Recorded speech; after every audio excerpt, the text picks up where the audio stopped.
الحمد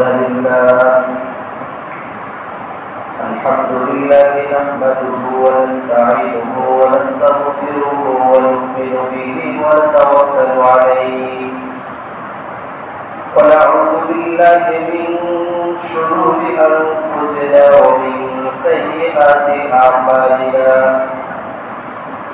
من يهده الله فلا مضل له ومن يضلل فلا هادي له ونشهد أن لا إله إلا الله وحده لا شريك له ونشهد أن محمدا عبده ورسوله الذي أرسله بالحق بشيرا ونذيرا وداعيا إلى الله بإذنه وسراجا وقمرا منيرا أما بعد فأعوذ بالله من الشيطان الرجيم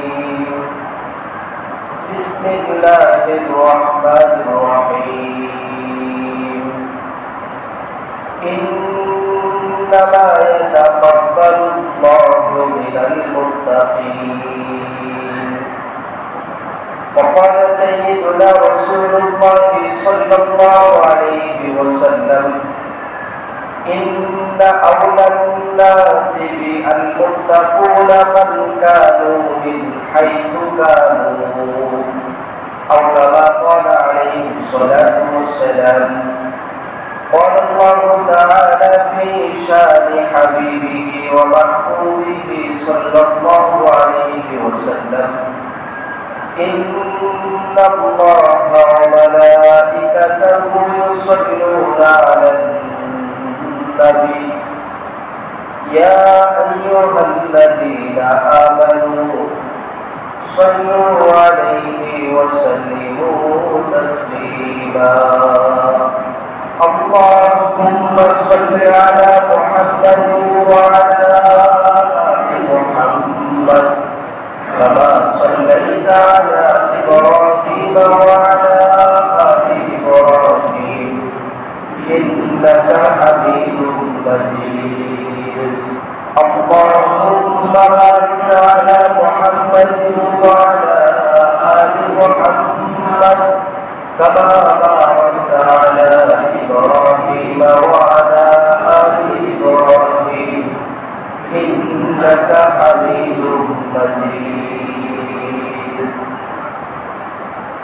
সর্বপ্রথম আমার মহান আল্লাহ রাব্বুল আলামিনের শুকরিয়া আদায় করে নেই যে মহান মালিক মহান রব আমাদেরকে দুনিয়ার জীবনে বাঁচিয়ে রেখে সুস্থ রেখে বড় ধরনের বিপদ মুসিবতের সম্মুখীন না করে রব্বুল আলামিন আমাদেরকে তার ঘরে হাজিরা দেওয়া জুমার নামাজ আদায় করার জন্য উপস্থিত হওয়ার তৌফিক দান করেছেন সেই মহান রবের মহান মালিকের প্রশংসা আদায় করি কালিমাতুর শুকর আদায় করি আলহামদুলিল্লাহ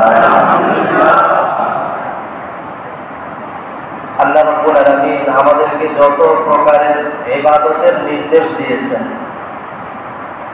আমাদেরকে তিনি যত প্রকারের যত ধরনের নেক আমল করতে বলছেন এক কথায় দ্বীন এবং শরিয়াত আল্লাহ রাব্বুল আলামিন আমাদেরকে যেটা দান করেছেন যা করতে বলেছেন এই সব কিছুর মূল উদ্দেশ্য হলো আমাদের সকলের অন্তরে যেন তাকওয়া সৃষ্টি হয়ে যায় আমরা সকলেই যেন মুত্তাকি হয়ে যাই এটা হলো আল্লাহ কোরআনে যা বলছেন নবীজি সাল্লাল্লাহু আলাইহি ওয়াসাল্লাম হাদিসের মধ্যে যা বলছেন আমরা যা ইবাদত করি নামাজ রোজা হজ যাকাত কুরবানি দান সাদাকা জিহাদ ফি সাবিলিল্লাহ এই ধরনের আরো যত ইবাদত আছে আমরা নেক আমল যা করি এই সব কিছুর উদ্দেশ্য আল্লাহর ইচ্ছা হলো আমাদের অন্তরে আমাদের ভিতরে তাকওয়া সৃষ্টি হওয়া আর আমরা যেন সকলেই মুত্তাকি হয়ে যাই অতএব তাকওয়া কি জিনিস আর মুত্তাকি কে, মুত্তাকির বৈশিষ্ট্য কি, এটা যদি আমি না বুঝি, মুত্তাকির কি বৈশিষ্ট্য আল্লাহ কোরআনে বলছেন ওইটা যদি আমার মধ্যে না থাকে, তাহলে বাহ্যিকভাবে আমি নামাজি হলেও আমি মুত্তাকি হতে পারি না। বাহ্যিকভাবে আমি হজ আদায়কারী হলেও আল্লাহর দেয়া ঘোষণা অনুযায়ী আমি প্রকৃত মুত্তাকি হতে পারি না। আর যখন কেউ মুত্তাকি হতে পারবে না, প্রকৃত তাকওয়ার অধিকারী যখন কেউ হতে পারবে না, আল্লাহ রাব্বুল আলামিন কোরআনে বলছেন যে তার নামাজ, তার হজ, তার যাকাত, তার কুরবানি, তার যত ধরনের নেক আমল আছে এর কোনোটাই আল্লাহর দরবারে কবুল হবে না। আল্লাহর দরবারে আমাদের আমল কবুল হওয়ার জন্য পূর্ব শর্ত হলো আমাদের সকলকে মুত্তাকি হতে হবে, আমাদের সকলের মধ্যে তাকওয়া সৃষ্টি হতে হবে, অন্যথায় আমাদের সকল ইবাদত বৃথা। এই জন্য আল্লাহ রাব্বুল আলামিন কোরআনুল কারীমের মধ্যে বলছেন, সূরা মাইদার 27 নম্বর আয়াতের একটা অংশ আল্লাহ রাব্বুল আলামিন ঘোষণা করেন, ইন্নামা ইয়াতাকাব্বালুল্লাহু মিনাল মুত্তাকিন। আল্লাহ যা আমলের নির্দেশ দিয়েছেন, আল্লাহ যা ইবাদতের নির্দেশ দিয়েছেন, এটা আল্লাহ কবুল করেন, আল্লাহর দরবারে গ্রহণযোগ্য হয় একমাত্র যারা মুত্তাকি, যারা প্রকৃত তাকওয়া অর্জন করতে পেরেছে, যারা মুত্তাকি হতে পেরেছে। আল্লাহ কেবল মুত্তাকিদের ইবাদতগুলোই, মুত্তাকিদের আমলগুলোই আল্লাহ কবুল করেন, এছাড়া কারো আমল আল্লাহ কবুল করেন না। এই যে সত্য কুরবানি গেল, আমরা সেখানে আলোচনা শুনেছিলাম যে এই যে বিশাল প্রাণী আমরা জবাই করতেছি, কুরবানি করতেছি, এর গোশত, এর রক্ত, এর যাবতীয় উপাদান যা কিছু আছে এর কোনো কিছুই আল্লাহ দরবারে পৌঁছে না, এর কোনো কিছুই আল্লাহ নেন না, আল্লাহ দেখেন না, আল্লাহ গ্রহণ করেন না। শুধুমাত্র ওয়ালাকিন ইয়ানালুহুত তাকওয়া মিনকুম, তোমাদের কার মনের তাকওয়ার স্তরটা কেমন, তোমাদের কে মুত্তাকি হয়ে আল্লাহর দরবারে কুরবানিটা পেশ করেছে, কে তাকওয়া নিয়ে আল্লাহর দরবারে তার এই প্রাণীটাকে উৎসর্গ করেছে, শুধু আল্লাহ এই একটা জিনিস দেখেন।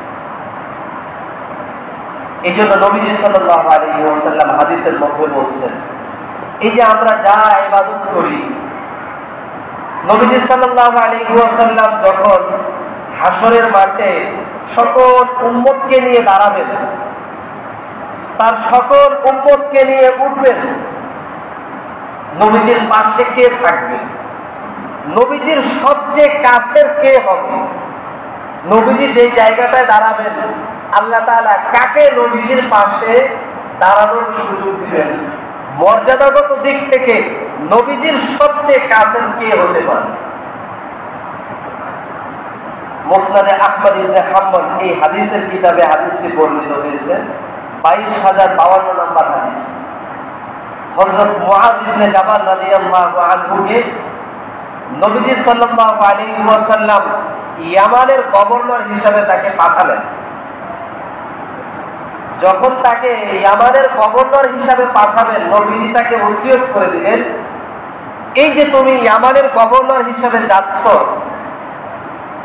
আগামী বছর তুমি যখন আবার ফিরে আসবে তুমি আমাকে পাবে কিনা এটা সন্দেহ। অর্থাৎ এর আগেই নবীজি তাকে বলছেন যে নবীজি দুনিয়া থেকে বিদায় নিয়ে চলে যেতে পারে। তখন হযরত মুআয ইবনে জাবাল রাদিয়াল্লাহু আনহু অবস্থা হাদিসের কিতাবে বর্ণিত হয়েছে, তখন তিনি কাঁদতেছিলেন যে নবীজি সাল্লাল্লাহু আলাইহি ওয়াসাল্লাম মদিনা থেকে, দুনিয়া থেকে বিদায় হয়ে চলে যাবেন, আর ওই মুহূর্তে আমি মদিনায় থাকবো না। নবীজির একটা নির্দেশ পালন করতে গিয়ে আমি মদিনার বাহিরে, এই দুঃখে তিনি কাঁদতেছেন। তখন নবীজি সাল্লাল্লাহু আলাইহি ওয়াসাল্লাম হযরত মুআয ইবনে জাবালকে সান্ত্বনা দিয়ে হাদিস বললেন যে নবীজির কাছে থাকার জন্য, নবীজির প্রিয় হওয়ার জন্য, কিয়ামতের মাঠে নবীজির সাথে উঠার জন্য আর কাছে দাঁড়াবার জন্য দৈহিকভাবে মদিনায় থাকার কোনো গুরুত্ব নাই। দৈহিকভাবে মদিনায় অবস্থানের কোনো গুরুত্ব নাই, কারণ নবীজিকে সবচেয়ে বেশি কষ্ট তারাই দিচ্ছে যারা নবীজির পাশে ছিল। এরাও মক্কা মদিনার লোকই ছিল, যাদের মাজাম্মাত, যাদের তিরস্কার করে, যাদের ভৎসনা করে আল্লাহ কোরআনে অসংখ্য অগণিত আয়াত নাজিল করে দিচ্ছে। অতএব নবীজি সাল্লাল্লাহু আলাইহি ওয়াসাল্লাম হযরত মুআয ইবনে জাবালকে সান্ত্বনা দিয়ে বললেন যে দৈহিকভাবে আর শারীরিকভাবে মদিনায় থাকা আর না থাকা এটার কিছু আসে যায় না। তাহলে কিয়ামতের দিন নবীজির কাছে কে উঠবে আর মর্যাদাগতভাবে নবীজির পাশে কে দাঁড়াবে? তখন নবীজি সাল্লাল্লাহু আলাইহি ওয়াসাল্লাম হযরত মুআযকে সান্ত্বনা দিয়ে হাদিস বললেন, ইন্না আওলান নাসি বি ইয়াউমাল কিয়ামাতি আল মুত্তাকুনা মান কানু ওয়া মিন হাইসু কানু। কিয়ামতের মাঠে ওই ব্যক্তি সবচেয়ে বেশি আমার কাছে থাকবে, মর্যাদাগতভাবে ওই ব্যক্তি আমার পাশে দাঁড়াবে, আমার সাথে উঠবে। আল মুত্তাকুনা মান কানু ওয়া মিন হাইসু কানু, যেই তাকওয়ার অধিকারী হবে, যেই মুত্তাকি হবে, ওয়া মিন হাইসু কানু, আর ওই ব্যক্তি পৃথিবীর যে প্রান্তেই থাকুক না কেন, পৃথিবীর যেখানেই থাকুক না কেন, সে যদি মুত্তাকি হয়, সে যদি প্রকৃত তাকওয়ার অধিকারী হয়, নবীজি বলেন ইন্না আওলান নাসি বি, ওই ব্যক্তি কিয়ামতের দিন আমার পাশে দাঁড়াবে, ওই ব্যক্তি কিয়ামতের দিন মর্যাদাগতভাবে আমার সাথে উঠবে।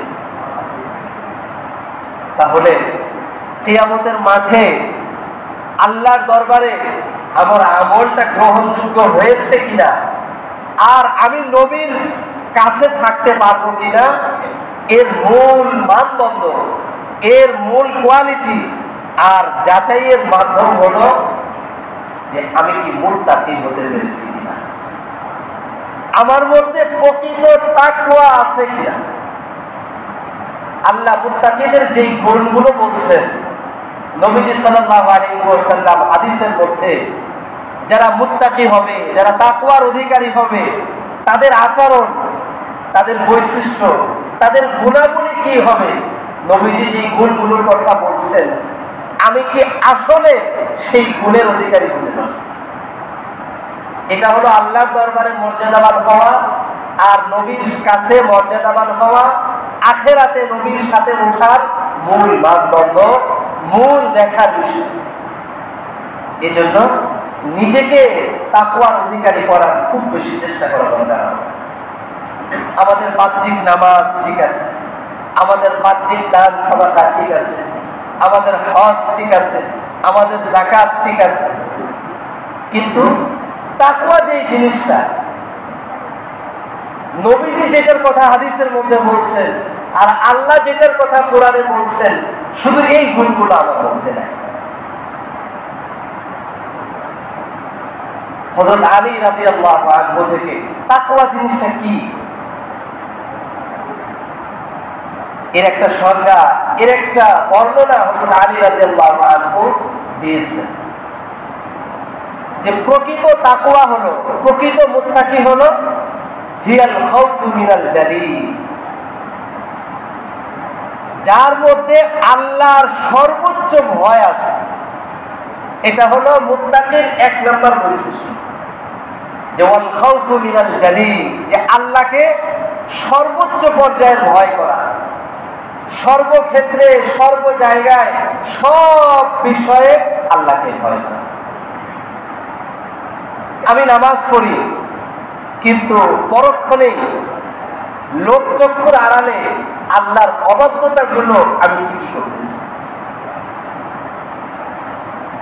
মানুষের চোখের আড়ালে আমি আল্লাহর অবাধ্যতা ঠিকই করছি, কিন্তু আমি নামাজ, আমার সামনে দিয়ে দান বাক্স যায়, আমি দান করি, আমি সাদাকাকারী, কিন্তু পরক্ষণে আমি আবার মানুষের হক নষ্ট করছি।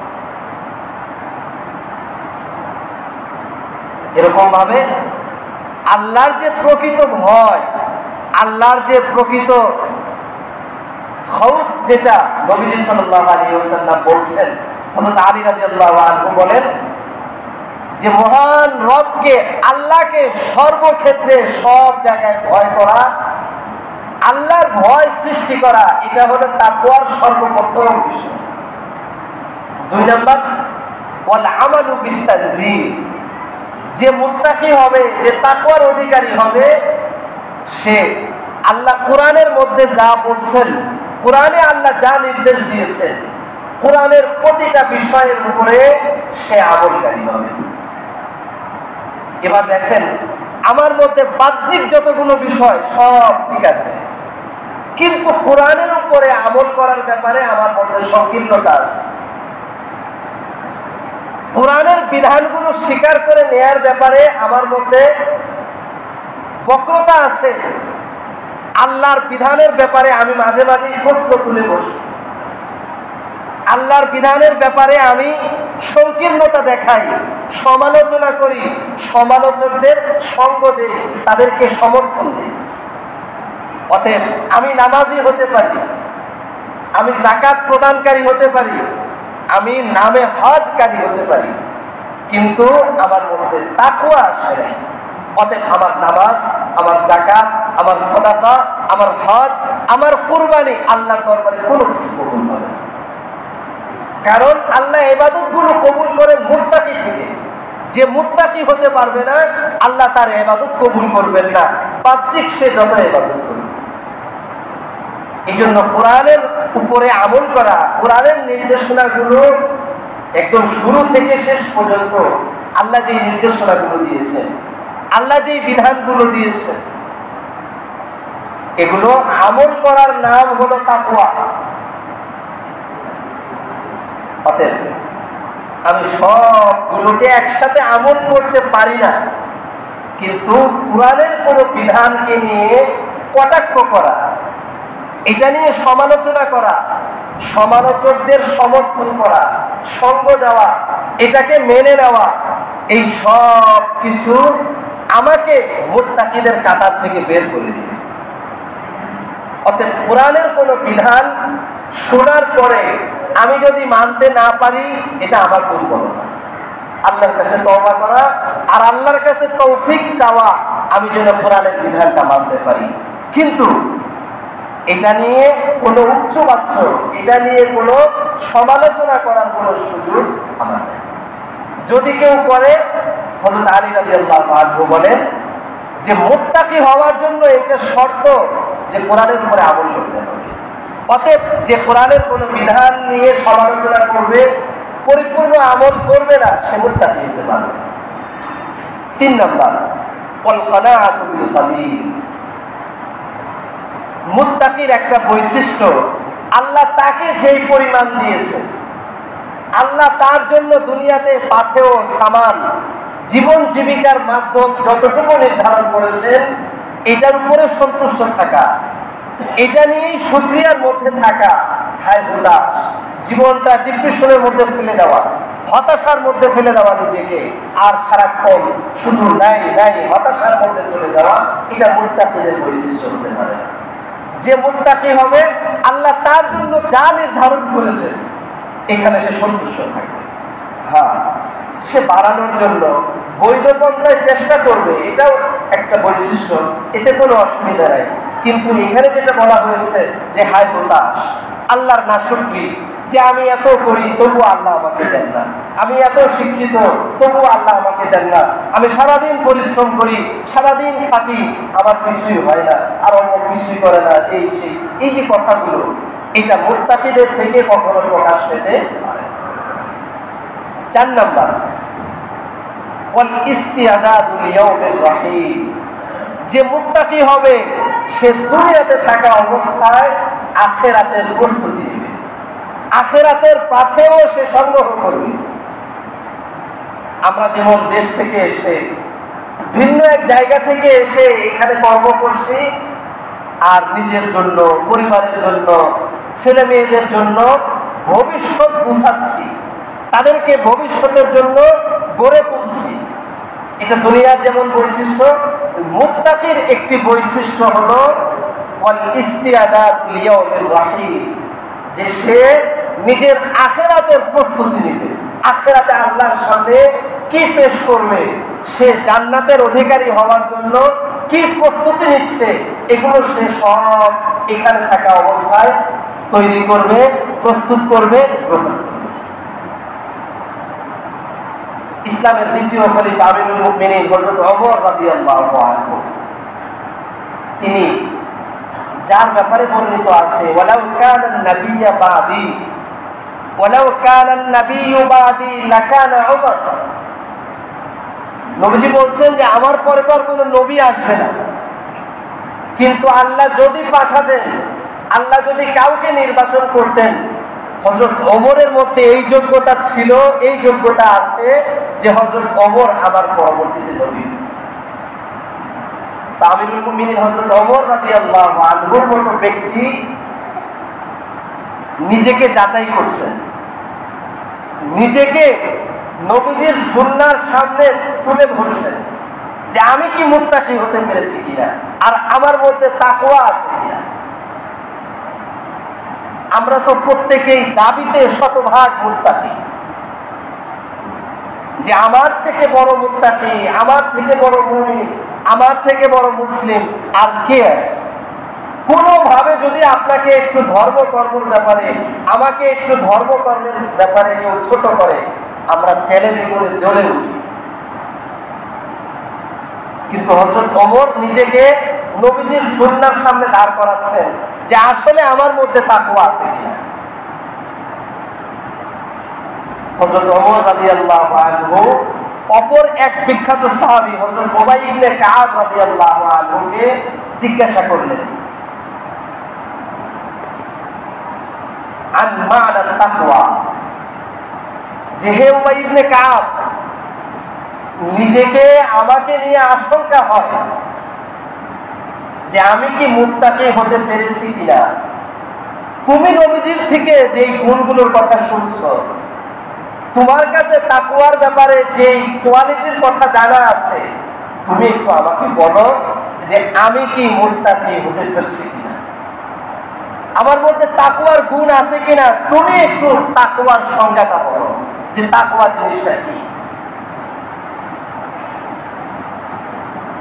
ঐতিহাসিকগণ ইতিহাসের কিতাবে উল্লেখ করেছেন যে হযরত হুযায়ফা রাদিয়াল্লাহু আনহু, যাকে সিররুন নবী সাল্লাল্লাহু আলাইহি ওয়াসাল্লাম, যে নবীজির গোপন ভেদ যার জানা ছিল, তার গুণ ছিল এটা, যে হযরত হুযায়ফা রাদিয়াল্লাহু আনহু তিনি নবীজির থেকে কিছু গোপন বিষয়, যেটা নবীজি হযরত হুযায়ফাকে বলে গেছেন, আর কাউকে বলেন না। এর মধ্যে একটা বিষয় ছিল যেটা নবীজি হযরত হুযায়ফাকে বলছেন, সেটা হলো কাইমাতু আসমাইল মুনাফিকিন। এরকম নবীজি একটা লিস্ট দিচ্ছেন যে এরা এরা মুনাফিক, এরা এরা মুনাফিক। নবীজি হযরত হুযায়ফার কাছে একটা তালিকা বলে গেছেন। তো হযরত ওমর রাদিয়াল্লাহু আনহু যখন খলিফা হলেন, তিনি মুসলিম জাহানের দ্বিতীয় খলিফা, তিনি হযরত হুযায়ফাকে গোপনে ডেকে জিজ্ঞাসা করছেন যে ভাই হুযায়ফা,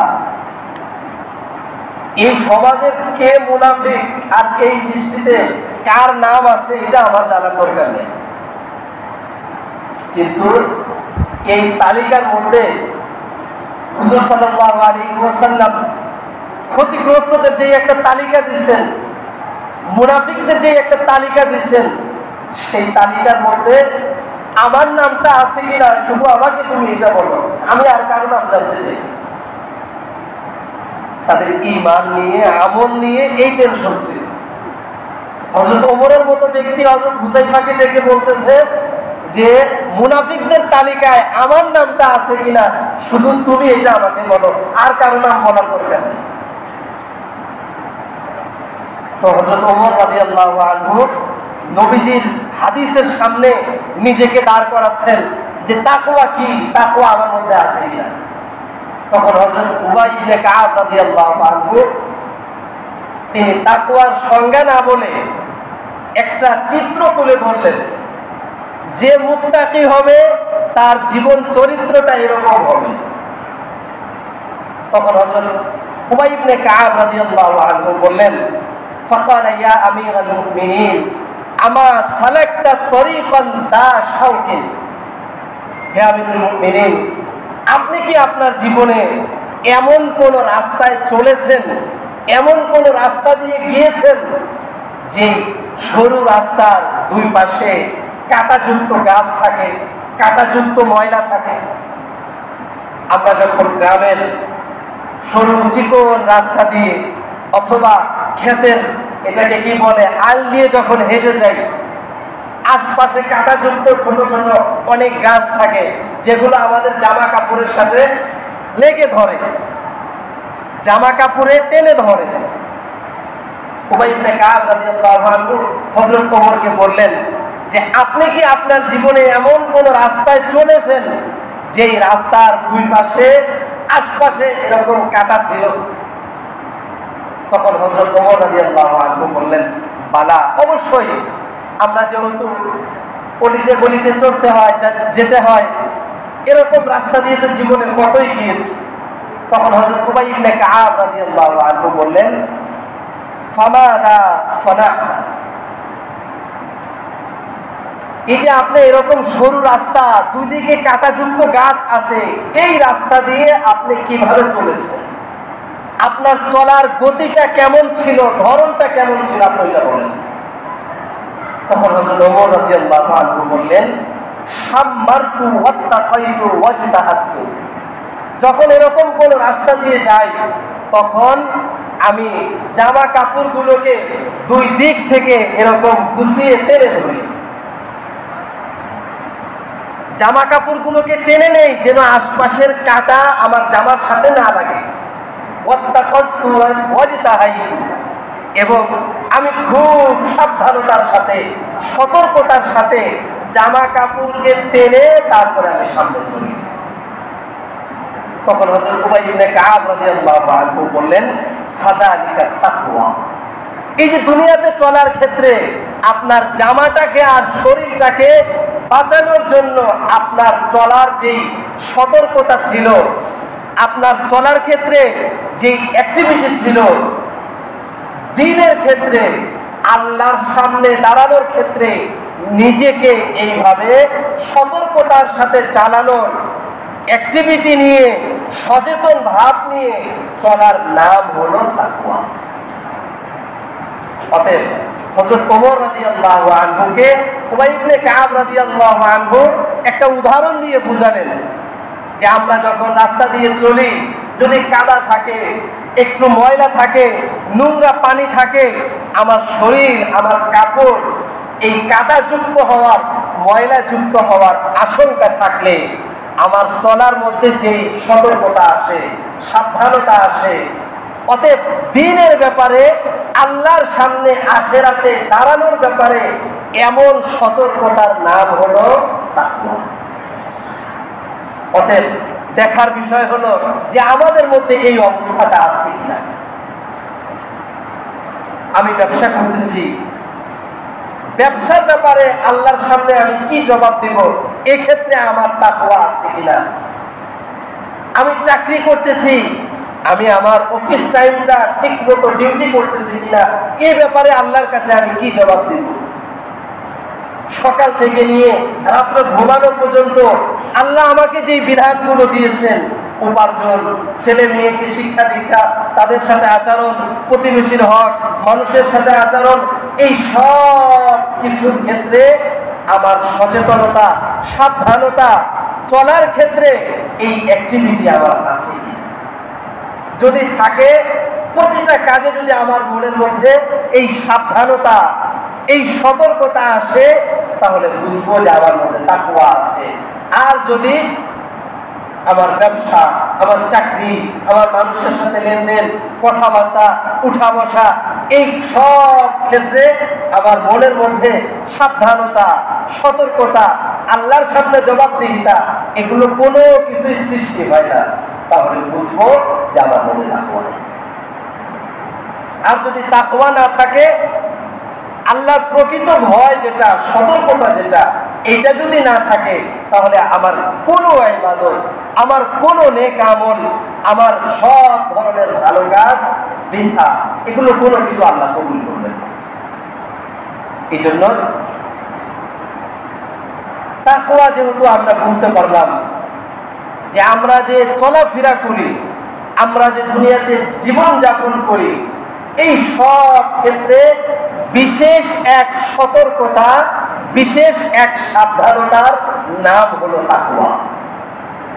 আপনি যা কিছু করতে যান সেখানে আপনার নিজের মধ্যে সাবধানতা থাকতে হবে। সেটা ইবাদত হোক, সেটা দুনিয়াবি কাজ হোক, মানুষের সাথে লেনদেন হোক, যা কিছু হোক, সব ক্ষেত্রে আমাকে বিশেষ এক সাবধানতা, সতর্কতা অবলম্বন করে আল্লাহর সামনে দাঁড়ানোর জন্য যে নিজেকে প্রস্তুত করবে সেই হলো মুত্তাকি। এই জন্য আমরা নিজেদেরকে মুত্তাকি বানানোর, নিজেদেরকে তাকওয়ার অধিকারী বানানোর চেষ্টা করি।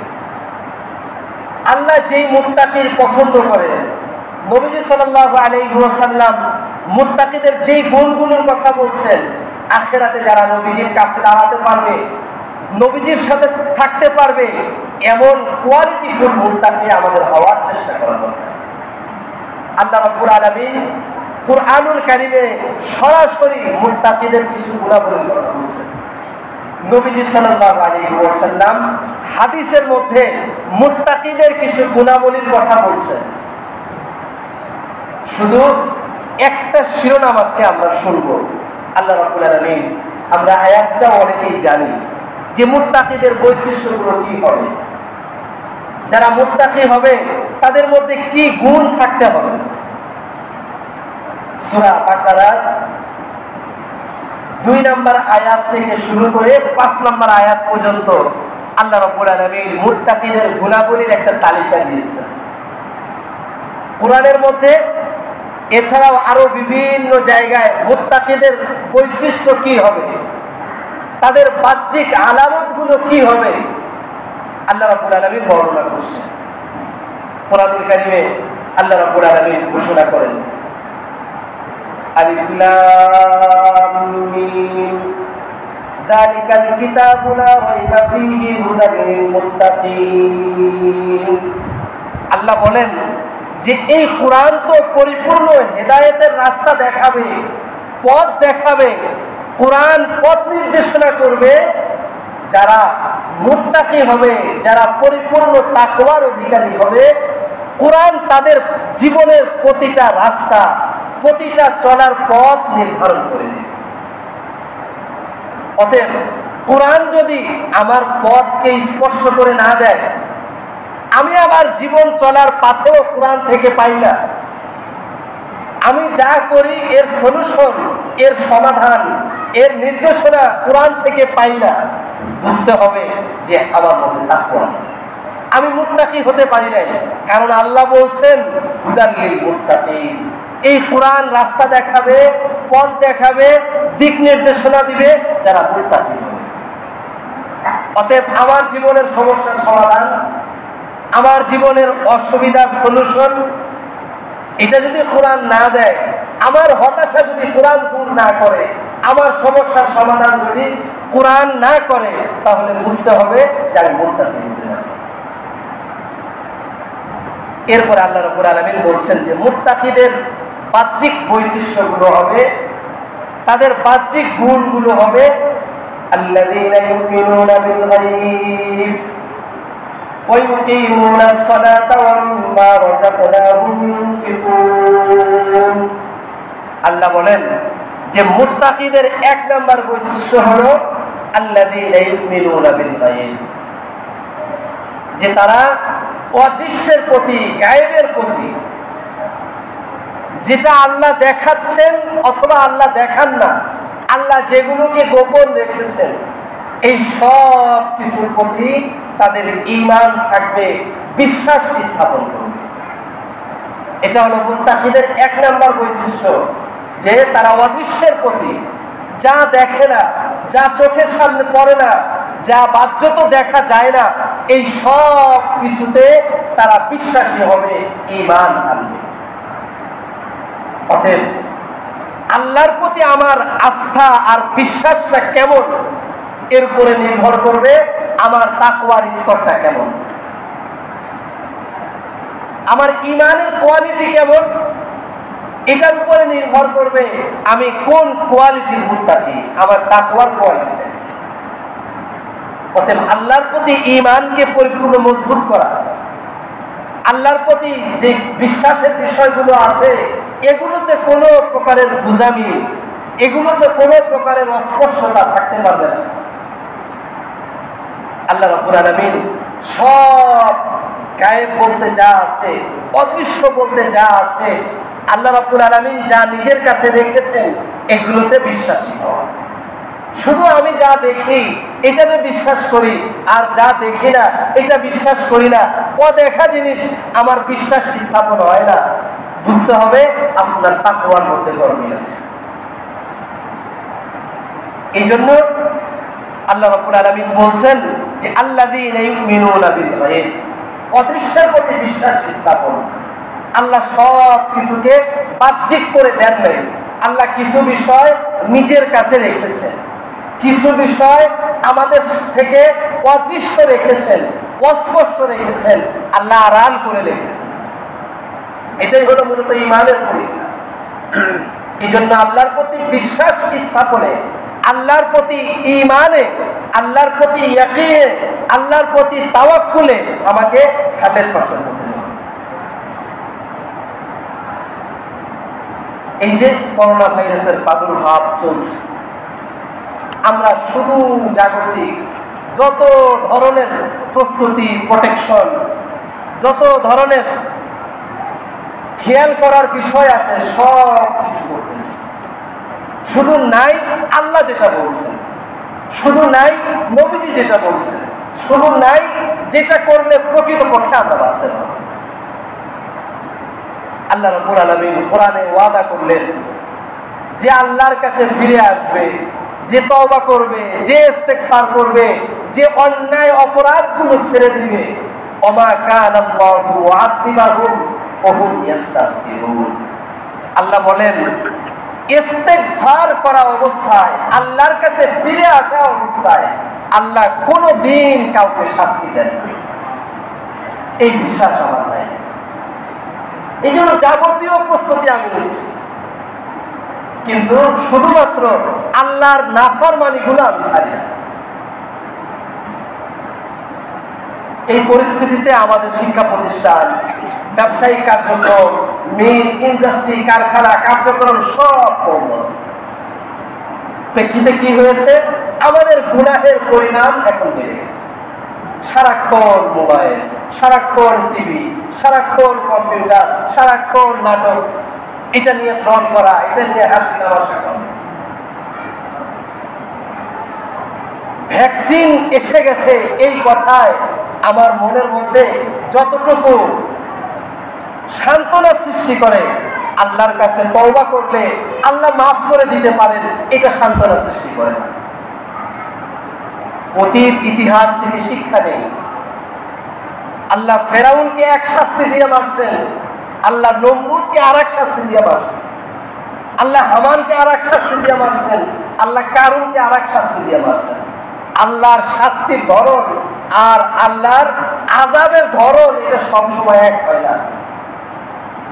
এই জন্য আল্লাহ রাব্বুল আলামিনের কাছে সকলেই ফিরে আসে।